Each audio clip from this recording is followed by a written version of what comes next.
Namaku Nadia, 32 tahun. Aku seorang guru TK yang mencintai pekerjaanku dan juga sangat mencintai keluargaku. Hidupku terasa nyaris sempurna bersama Raffi, suamiku yang telah menemaniku selama 6 tahun terakhir. Meski kami belum dikaruniai anak, Raffi tak pernah membuatku merasa kekurangan.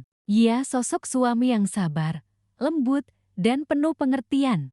Kami sering menghabiskan malam bersama hanya untuk ngobrol di dapur, memasak bersama, atau sekadar tertawa menonton tayangan lawas di televisi. Suatu hari, telepon dari kampung datang. Ibu sakit bukan sakit parah, hanya kelelahan karena terlalu banyak pekerjaan rumah. Karena kakak tertuaku sudah punya anak 3 dan rumahnya sedang direnovasi, akhirnya ibu meminta izin agar Alma, adikku yang baru lulus kuliah, bisa tinggal bersamaku di kota sementara waktu. Tentu saja boleh, Bu. Rumah kami selalu terbuka untuk keluarga, jawabku waktu itu, tanpa pikir panjang. Dan benar saja, 2 hari kemudian, Alma datang membawa koper besarnya dan senyum manis yang sejak dulu selalu kuingat. Alma, 22 tahun, adalah adik kesayanganku.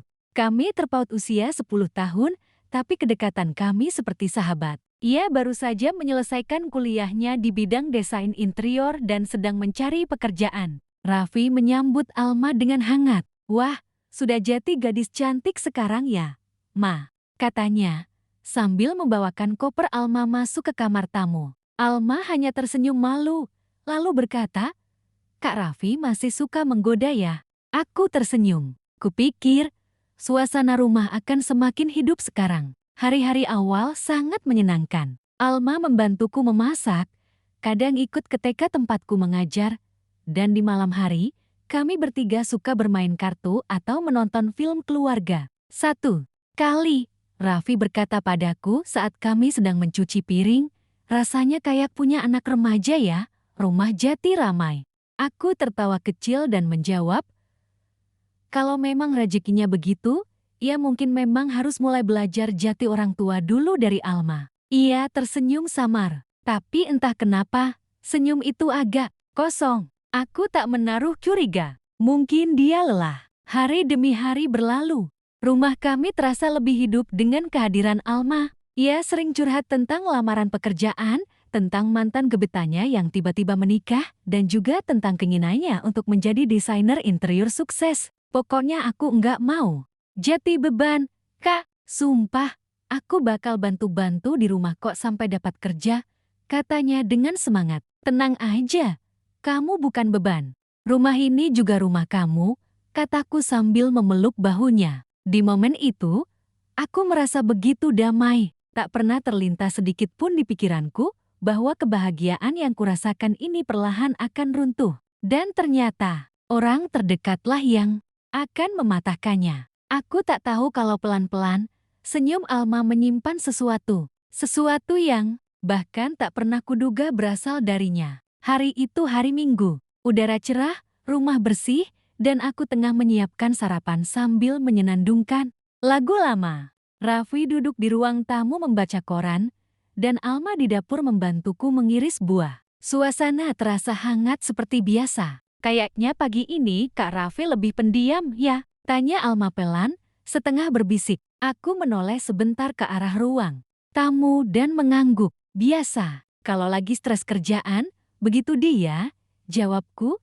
sambil tersenyum. Namun diam-diam, Alma menatap ke arah ruang tamu. Tatapannya, entah kenapa, seperti menyimpan rahasia. Hari-hari berikutnya, mulai muncul hal-hal kecil yang biasanya tak pernah ada. Seperti Raffi yang mulai pulang lebih malam dan selalu berdalih ada lembur mendadak. Atau Alma yang tiba-tiba suka berdandan, meski ia hanya di rumah seharian. Suatu sore, aku pulang lebih awal dari biasanya. Pintu rumah tak dikunci. Aku masuk pelan-pelan dan mendengar suara dari ruang tengah. Jangan terlalu sering begini, nanti Kak Nadia curiga. Itu suara Alma. Jantungku berdetak tak karuan. Aku melangkah mendekat.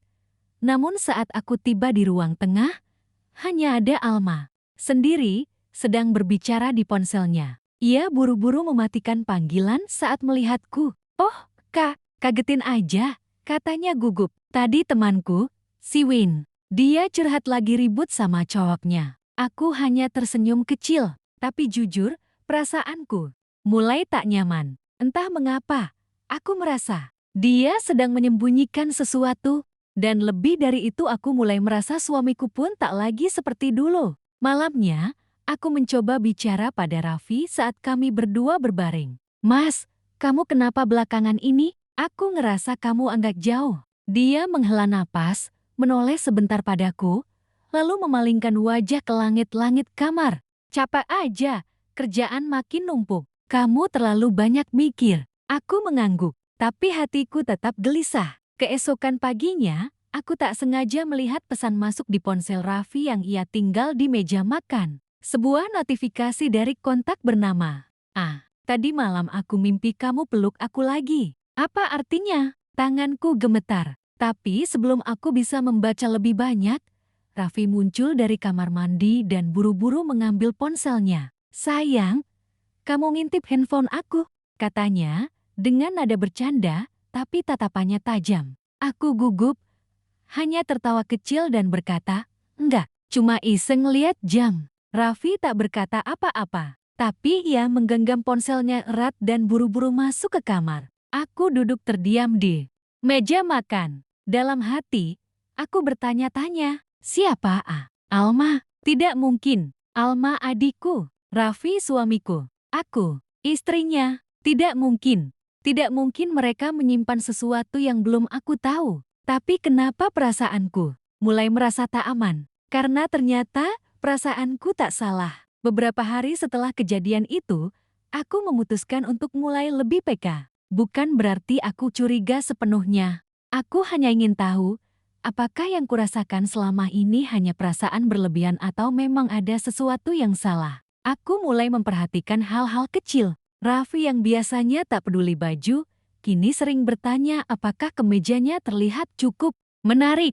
Alma yang dulunya santai di rumah dengan daster, kini selalu berdandan bahkan hanya untuk menjemur pakaian. Suatu sore, aku berpura-pura tidur di kamar, padahal sengaja membuka sedikit pintu.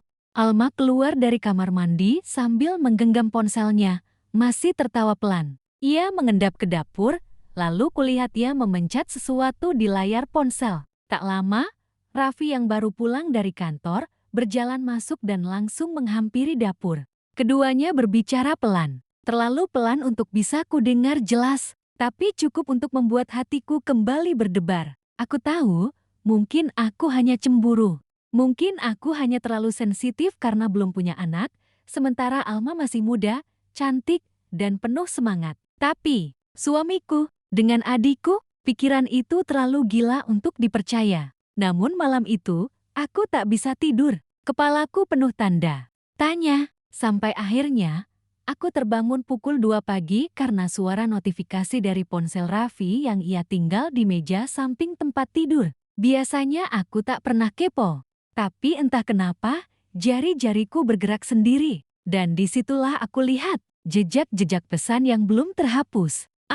Aku mau lagi pagi ini. Apa kamu yakin ini cuma karena masuk angin? Aku nggak tahu harus bilang ke Kak Nadia atau nggak. Aku takut. Tapi kalau anak ini lahir, kamu tetap akan tanggung jawab, kan? Dunia seketika berhenti berputar. Mual, anak, tanganku gemetar. Tapi sebelum aku bisa berpikir lebih jauh, Raffi terbangun. Ia menatapku dalam gelap. Langsung sadar ponselnya ada di tanganku. Nat, kamu ngapain? Suaranya pelan tapi tegang. Aku menatapnya balik mata kami bertemu dalam senyap yang begitu berat. Mas, suaraku bergetar. Siapa itu? Raffi terdiam. Sesaat yang terasa seperti selamanya. Namun tiba-tiba, sebelum ia bisa menjawab, terdengar suara dari luar kamar. Bunyi muntah. Aku spontan keluar dan berlari ke kamar mandi. Di sana, Alma sedang terduduk lemas di depan kloset, memegangi perutnya. Wajahnya pucat, matanya basah. Aku terpaku. Alma, kamu sakit? Ia hanya menatapku. Dan saat itulah, aku sadar. Matanya memohon belas kasihan, tapi sekaligus mengakui segalanya. Dan dari belakangku, aku dengar suara Raffi berbisik, maafkan aku, Nat, 3 kata itu mengguncang seluruh isi tubuhku. Maafkan aku, katanya. Tapi luka itu terlalu dalam untuk sekadar diredam dengan permintaan maaf. Aku menatap Alma yang masih duduk lemah di depan kloset, wajahnya tak berani mengangkat sedikit pun. Sementara Raffi, suamiku, pria yang selama ini kupercayai sepenuh hati, berdiri di belakangku seperti seseorang yang baru saja menghancurkan seluruh hidupku dalam satu malam. Tanganku lemas, kakiku bergetar. Aku hanya bisa bersandar di dinding kamar mandi dan menghela napas panjang berusaha tidak menangis di depan mereka. Tapi air mata itu tetap jatuh, tanpa bisa dicegah. Aku cuma mau tahu satu hal. Suaraku lirih, nyaris berbisik. Sejak kapan kalian? Alma menunduk makin dalam. Raffi pun terdiam, menatap lantai seolah jawaban itu terlalu berat untuk diucapkan. Waktu kamu sakit dulu, yang kamu opnam seminggu, Alma akhirnya bersuara. Aku yang sering bolak-balik ngurusin rumah, Kak Raffi. Kami awalnya cuma ngobrol. Terus, entah kenapa, semuanya jadi salah. Aku menutup mulutku, menahan isak. Itu waktu aku kena infeksi lambung. Saat aku di rumah sakit, Raffi bilang dia terlalu sibuk kerja dan hanya bisa datang menjenguk sebentar. Tapi ternyata, yang ia lakukan saat itu bukan lembur, melainkan selingkuh dengan adikku sendiri. Aku ingin marah, ingin berteriak, tapi rasanya semua energi dalam tubuhku tersedot habis. Raffi mencoba mendekat. Nat, aku juga nggak pernah niat. Ini semua terjadi karena aku mundur satu langkah. Jangan sentuh aku. Ia terdiam.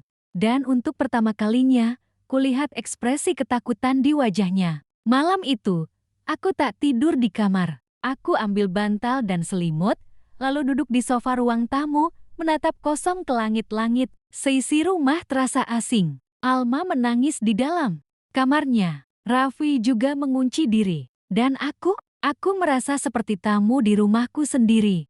Keesokan harinya, aku tak bicara pada siapapun. Aku hanya membereskan rumah, seperti biasa. Tapi pagi itu, sebelum berangkat kerja, Raffi mendatangiku. Aku akan bertanggung jawab, katanya. Aku mendongak, menatapnya lurus. Tanggung jawab? Pada siapa? Ia menunduk. Pada kalian berdua. Kata-kata itu seperti palu yang menghantam dadaku. Rupanya, dalam pikirannya, ia ingin memiliki 2 wanita dalam satu rumah. Aku dan Alma, istri sah dan adik ipar, yang kini sedang mengandung anaknya. Aku tahu, aku tak bisa terus diam. Malam itu juga, aku mengambil koper dari gudang dan mulai mengemas bajuku. Air mata terus mengalir sepanjang aku melipat pakaian. Tapi ini bukan tentang menyerah. Ini tentang menyelamatkan sisa harga diriku. Namun saat aku berjalan keluar rumah, Alma berlari mengejarku. Kak, tolong jangan pergi. Aku nggak sanggup hadapi ini sendiri. Serunya sambil menangis histeris. Aku menoleh padanya adikku yang dulu pernah kubelain mati-matian di depan orang tua kami. Dan sekarang, menjadi orang yang paling menghancurkanku. Aku hanya berkata pelan, kau sudah memilih jalanmu sendiri, Alma. Dan aku pun akan memilih jalanku. Aku melangkah keluar rumah. Hujan turun tiba-tiba. Tapi entah kenapa, langit yang menangis terasa lebih jujur daripada orang-orang yang tinggal bersamaku selama ini. Langkahku berat, tapi pasti. Kupanggul koper kecilku sambil menahan isak yang masih tertahan di tenggorokan. Setiap tetes hujan seolah membersihkan sedikit demi sedikit luka yang menempel di kulitku, tapi tidak menyentuh luka paling dalam di hati. Aku tak tahu harus kemana. Orang tuaku tinggal jauh di kampung, dan aku belum siap menjawab semua pertanyaan yang pasti akan mereka ajukan kalau aku pulang dalam keadaan seperti ini. Jadi malam itu, aku hanya menginap di sebuah wisma kecil di pinggir kota murah, seadanya, tapi cukup untuk memberiku ruang bernapas. Di atas ranjang kecil yang dingin itu, aku menatap langit-langit kosong sambil bertanya dalam hati. Kalau aku pergi, siapa yang akan menjaga rumah itu? Bukan soal harta atau tempat tinggal, tapi aku membangun rumah itu dengan cinta, menata sudut-sudutnya dengan harapan. Dan sekarang, semuanya menjadi asing hanya karena satu pengkhianatan. Namun aku sadar, jika aku diam, mereka akan menganggapku lemah, Kalau aku pasrah, mereka akan terus melukai tanpa rasa bersalah. Besok paginya, aku bangun dengan tekad yang baru. Air mataku mungkin belum kering sepenuhnya, tapi hatiku mulai menata strategi. Aku tak akan tinggal diam. Langkah pertama, aku mencari pengacara. Ya, aku ingin memastikan bahwa aku sebagai istri sah tetap terlindungi. Aku ingin tahu apa yang bisa kulakukan, meski aku belum yakin akan bercerai atau tidak. Setidaknya, aku harus punya kendali. Langkah kedua, aku mulai mencari pekerjaan tetap. Selama ini aku hanya kerja freelance dari rumah, mengelola online shop kecil-kecilan.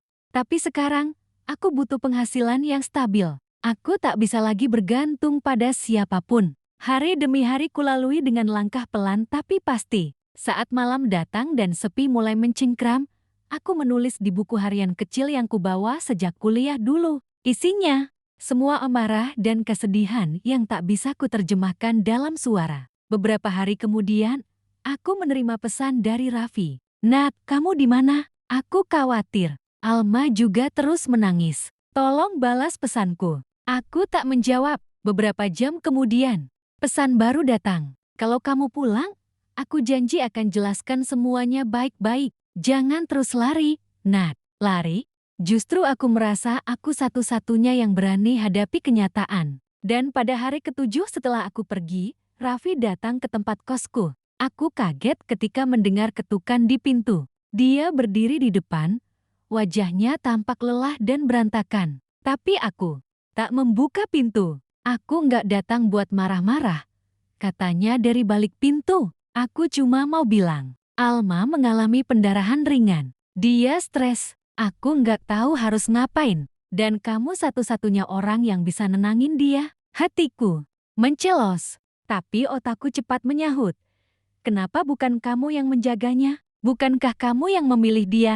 Aku tetap diam, tidak membalas. Setelah Raffi pergi, aku berdiri lama di depan cermin. Dan untuk pertama kalinya, aku bertanya pada bayanganku sendiri, apa aku akan terus hidup dalam bayang-bayang dua orang yang menghancurkanku? Tidak, aku akan bangkit, meski sendiri. Aku akan kembali bukan untuk meminta tempat tapi untuk merebut lagi kendali hidupku. Dan tepat seminggu setelah aku meninggalkan rumah itu, aku berdiri di depannya lagi. Tanganku gemetar saat menyentuh pagar. Bukan karena takut tapi karena ada terlalu banyak kenangan yang menempel di dinding-dindingnya. Tawa, air mata, harapan, dan pengkhianatan. Saat pintu terbuka, yang menyambutku justru bukan suamiku, tapi dia. Wanita itu, adikku sendiri. Wajahnya pucat, perutnya sudah mulai membesar. Tapi yang paling membuatku terdiam, dia tampak ketakutan. Aku nggak tahu kamu mau datang hari ini," katanya lirih, tak berani menatapku langsung. "Aku nggak datang untuk kamu," jawabku tenang. "Aku datang untuk rumah ini, untuk hidupku." Dia mengangguk pelan, lalu berjalan menjauh. Dan di ruang tengah, aku melihat Raffi berdiri mematung. Tatapan kami bertemu, canggung, jauh dari semua kehangatan yang dulu pernah kami bagi. "Aku cuma mau bicara sebentar," kataku, tetap berdiri tegak. "Aku enggak menghalangimu," balas Raffi, suaranya berat. "Aku tahu aku salah, tapi tolong, jangan ganggu Alma." Dia apa? Takut kehilangan suami orang. Kalimat itu meluncur begitu saja dari mulutku, tapi tak ada teriakan, hanya sunyi yang mendesak di antara kami. Aku duduk di meja makan, meja yang dulu selalu kupenuhi dengan masakan hangat. Kini kosong, beku. Mulai hari ini, aku tidak akan lagi jadi istri yang diam. Aku akan mengurus hak-hakku secara hukum. Aku ingin pisah rumah dulu, tapi aku tidak akan melepaskan semuanya begitu saja. Raffi menunduk, jelas terkejut. Kamu yakin?" "Lebih dari yakin," jawabku mantap. "Aku akan tinggal di rumah mama untuk sementara. Tapi aku mau.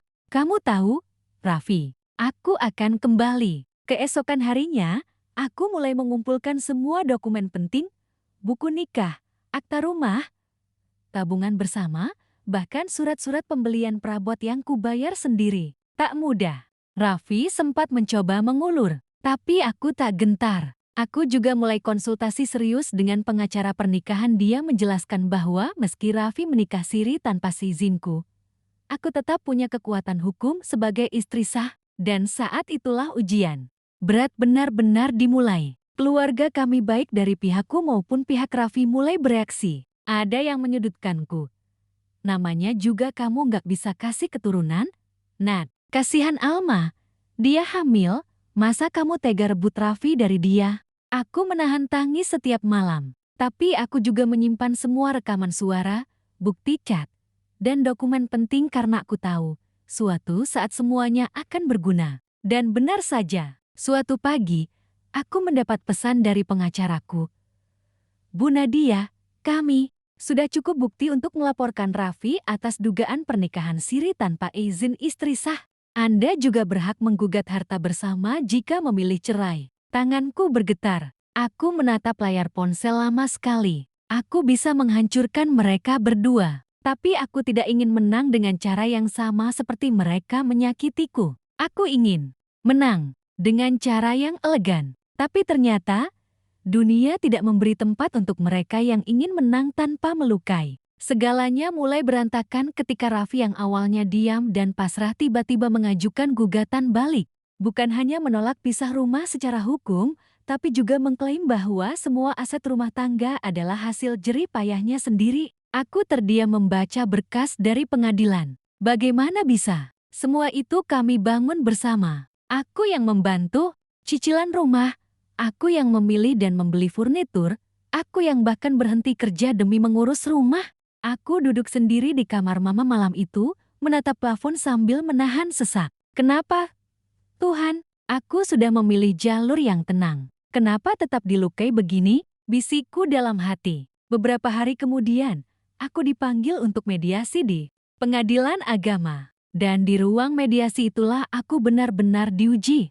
Raffi datang dengan pengacara. Sedang aku duduk sendiri, hanya ditemani oleh pengacaraku yang masih muda dan baru pertama menangani kasus serumit ini. Wajah Raffi datar. Tidak ada penyesalan. Tidak ada empati. Dia bahkan berkata di depan mediator, saya menikah lagi karena Nadia tidak bisa memberi saya keturunan. Itu kebutuhan biologis saya sebagai laki-laki. Aku ingin menjerit, tapi aku hanya menatapnya dengan mata berkaca-kaca sambil berkata, lalu bagaimana dengan janji pernikahanmu dulu? Saat kamu bersumpah mencintaiku baik dalam suka maupun duka? Dia tak menjawab, dan dalam hati, aku sadar, aku sedang kalah. Segala bukti, segala kesabaran, dan segala ketenanganku tidak cukup melawan kenyataan bahwa dunia kadang berpihak pada yang lebih tega. Saat itu aku tahu, cara elegan tak akan cukup. Jika aku ingin merebut kembali hidupku, aku harus berani mengambil pilihan paling sulit, menghapus Raffi sepenuhnya dari hidupku, tanpa bayangan, tanpa kenangan, tanpa sisa, termasuk jika itu artinya aku harus meninggalkan rumah itu, rumah yang kubangun dengan hati. Aku akan menceraikanmu, Raffi, tapi aku tidak akan pergi dengan tangan kosong. Aku keluar dari ruang mediasi dengan langkah tertatih, tapi di hatiku ada satu hal yang kembali menyala. Keberanian. Kini hanya satu pilihan yang tersisa. Menghadapi Raffi dan Alma secara langsung. Sekali, untuk terakhir kalinya, di rumah itu. Dengan semua bukti, dengan semua luka, dengan semua keberanian. Itulah tekad yang menguat di dadaku saat aku melangkah menuju rumah itu. Hati berdebar seperti gelombang pasang. Pintu terbuka pelan. Alma berdiri di sana. Sorot matanya yang dulu penuh keraguan kini berubah menjadi dingin dan penuh tantangan. Raffi muncul dari belakang. Tatapan mereka berdua seperti dinding batu yang kukuh, menantang. Aku sudah muak dengan drama ini, Nadia. Kalau kamu memang serius mau berpisah, bawa bukti kalian ke pengadilan saja, katanya. Suaranya menusuk. Tapi aku tidak hanya datang membawa kata-kata. Di tanganku ada sebuah map berisi dokumen-dokumen rahasia. Bukti transfer uang selama bertahun-tahun, bukti pernikahan siri mereka yang disembunyikan, bahkan pesan-pesan kasar dari Alma yang dulu berusaha memojokkanku. Aku duduk dan membentangkan map itu di meja. Kalian pikir aku lemah? Aku punya semua ini. Aku tahu rahasia kalian. Aku tahu alasan kalian menyakitiku selama ini. Suaraku pecah tapi tegas. Mereka saling berpandangan, jelas terkejut.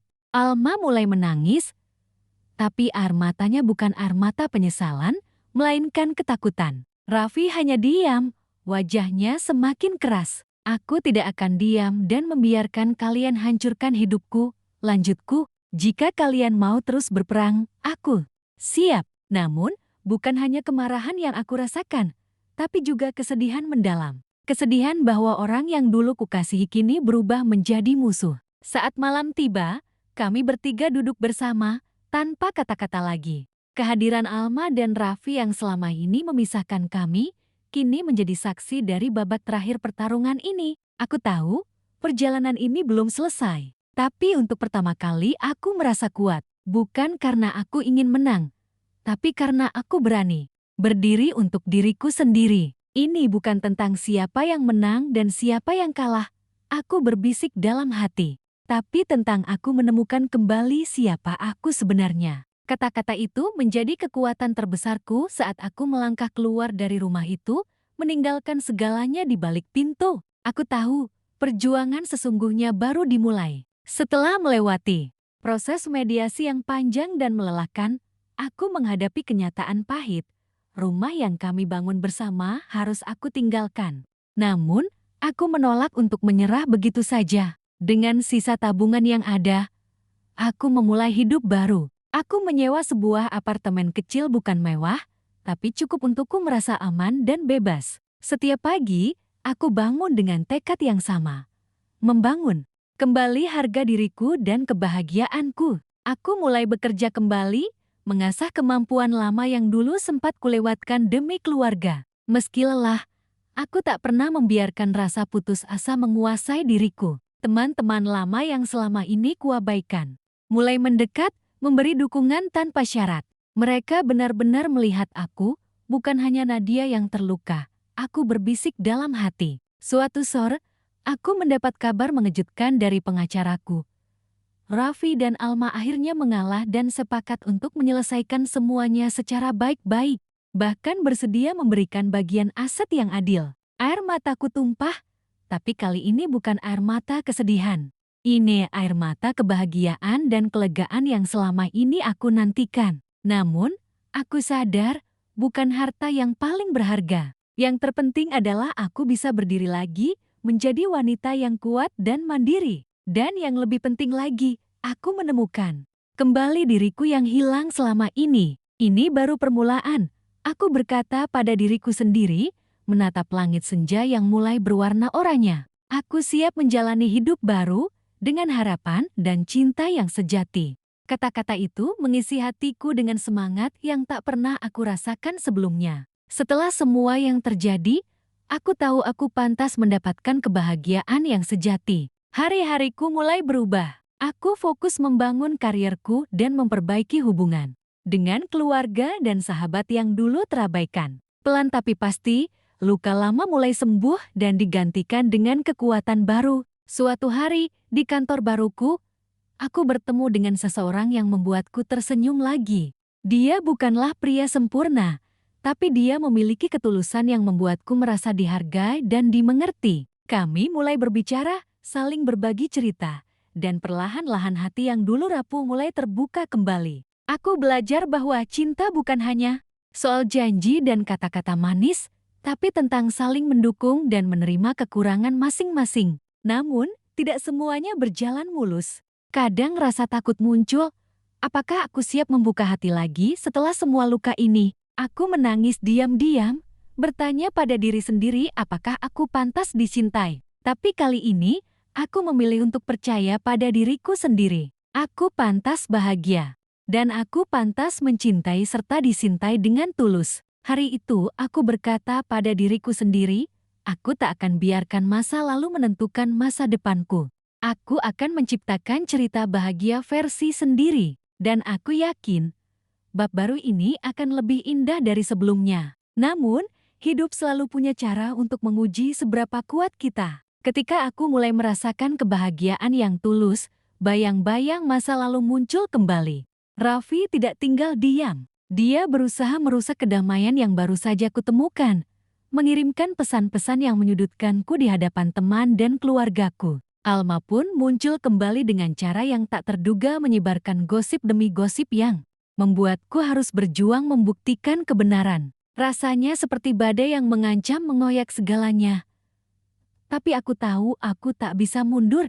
Aku sudah terlalu jauh berjalan untuk berhenti sekarang. Aku mulai mengumpulkan bukti, memperkuat posisi diri, dan membangun jaringan dukungan yang solid dari orang-orang yang benar-benar peduli padaku. Aku belajar untuk tidak membiarkan kata-kata negatif merusak jiwaku. Ini bukan hanya tentang aku. Aku berkata dalam hati, ini tentang aku dan masa depanku, tentang kebahagiaan yang pantas ku pertahankan. Meski lelah dan terkadang ingin menyerah, aku terus melangkah dengan kepala tegak dan hati yang penuh harapan. Karena aku tahu, hanya dengan bertarung habis-habisan aku bisa melindungi apa yang sudah kuperoleh. Tidak ada yang bisa mengambil kebahagiaanku kecuali aku sendiri. Aku berjanji pada diri sendiri. Dan di sanalah aku berdiri, lebih kuat dari sebelumnya, siap menghadapi apapun yang datang. Hari itu, aku mengerti bahwa kekuatan sejati bukan hanya berasal dari kemampuan untuk bertahan, tapi dari keberanian untuk memaafkan dan melangkah maju dengan hati yang lapang. Setelah semua pertarungan dan air mata, aku duduk di depan jendela apartemen kecilku, menatap matahari terbenam yang melukis langit dengan warna emas. Raffi dan Alma telah memilih jalan mereka sendiri, dan aku memilih jalanku yang baru, bebas dari bayang-bayang masa lalu. Aku berdamai dengan segala yang terjadi, belajar bahwa cinta sejati bukan tentang memiliki, tapi tentang memberi ruang untuk tumbuh dan menjadi bahagia. Bahkan jika itu berarti melepaskan. Di sini, aku menemukan kedamaian yang selama ini aku cari, kedamaian yang datang dari dalam diri, bukan dari orang lain. Hari-hari berikutnya aku jalani dengan penuh syukur dan semangat baru, karena aku tahu, setiap luka yang pernah ada telah mengajarkanku sesuatu yang berharga. Bahwa aku pantas dicintai, bahwa aku kuat, dan bahwa hidup ini selalu memberi kesempatan kedua, asalkan aku berani memulai kembali. Dan di tengah senja itu, aku tersenyum, yakin bahwa bab selanjutnya dalam hidupku akan penuh dengan harapan, cinta, dan kebahagiaan sejati. Akhir yang baru untuk kisah yang tak akan pernah berakhir.